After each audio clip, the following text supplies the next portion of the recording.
অথচ দ্রুত বাড়ি করার নির্দেশ, আর না করলে 1 সপ্তাহের মধ্যে টাকা ফেরতের নোটিশ। ঘটনাটি হারোয়া গোপালপুর 2 নম্বর পঞ্চায়েতের ভবানীপুর এলাকার। তিনি জানাচ্ছেন, দুয়ারে সরকার শিবিরে আবেদন করেছিলেন বাংলা বাড়ি যোজনা প্রকল্পের একটি ঘরের জন্য। আবেদনে সাড়া দিয়ে 3 বার ঘরের সার্ভে করা হয়েছে প্রশাসনের পক্ষ থেকে, নেওয়া হয়েছে কাগজপত্র। তিনি বাংলার বাড়ি পাননি, অথচ ব্লক সমষ্টি উন্নয়ন আধিকারিক দপ্তর থেকে পেলেন একটি আইনি নোটিশ, যাতে উল্লেখ রয়েছে আগামী 7 দিনের মধ্যে আপনার ঘর সম্পূর্ণ করতে হবে, না হলে 1,20,000 টাকা বিডিওর কাছে জমা দিতে হবে, অন্যথায় নেওয়া হবে আইনানুগ ব্যবস্থা। জানিয়ে এখন আতঙ্কে দিন কাটাচ্ছেন ওই অসহায় গৃহবধূ।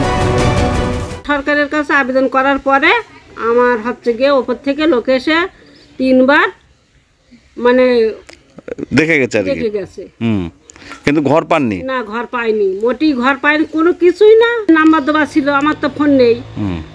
এইবার তারপরে এবারে আমাদের চরম বেঁধে গেছে, বলছে কি যে এই টাকা ফেরত দিতে হবে 1,20,000। তা আমরা তো খাইনি, শুইনি, জানি না। এটা আমার মায়ের না, আমি এই নিয়ে পঞ্চায়েতে গেছিলাম, গিয়ে ওনারা বললো যে এটা আমার ঘর না বলে আমাকে চুপ করিয়ে দেয়। তারপরে বিগত 3 দিন আগে আমার কাছে একটা নোটিশ আসে, যেটা নোটিশটা আমি পড়ে দেখলাম যে 1,00,000 শুধু 1,20,000 টাকা পেয়ে গেছি আমি, কিন্তু আদেও আমি এই জিনিসটা পাইনি। এই নিয়ে সিভিক পুলিশ আমাদের কাছে এটা দিল। তারপরে যে বলছে যে এটা তুমি যদি না নিয়ে থাকো তাহলে টাকা ফেরত দিতে হবে। একটা হয়রানি হচ্ছে আমি তার মধ্যে। দুর্নীতির অভিযোগ তুলে সিপিআইএম নেতার দাবি, বাংলা আবাসে দুর্নীতি হয়েছে।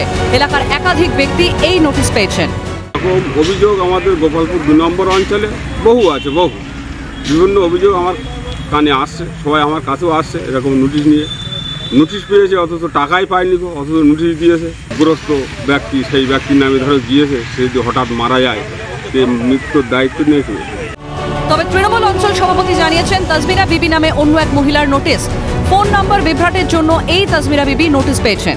যে ঘর পেয়েছে সে প্রথম কিস্তির টাকা দিয়ে একটা ফেজ ঘর করেছে, সেকেন্ড কিস্তির টাকাটা কাজে লাগায়নি, তার জন্য নোটিশটা পাঠিয়েছিল অফিসিয়ালভাবে।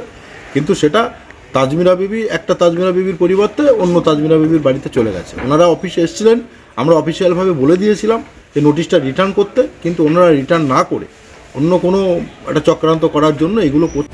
প্রশ্ন উঠছে, কিভাবে হলো এই গোলমাল? নেপথ্যে কি বড় কোনো দুর্নীতি, নাকি স্রেফ ফোন নাম্বারের বিভ্রাট? পঙ্কজ বিশ্বাসের রিপোর্ট, ক্যালকাটা নিউজ।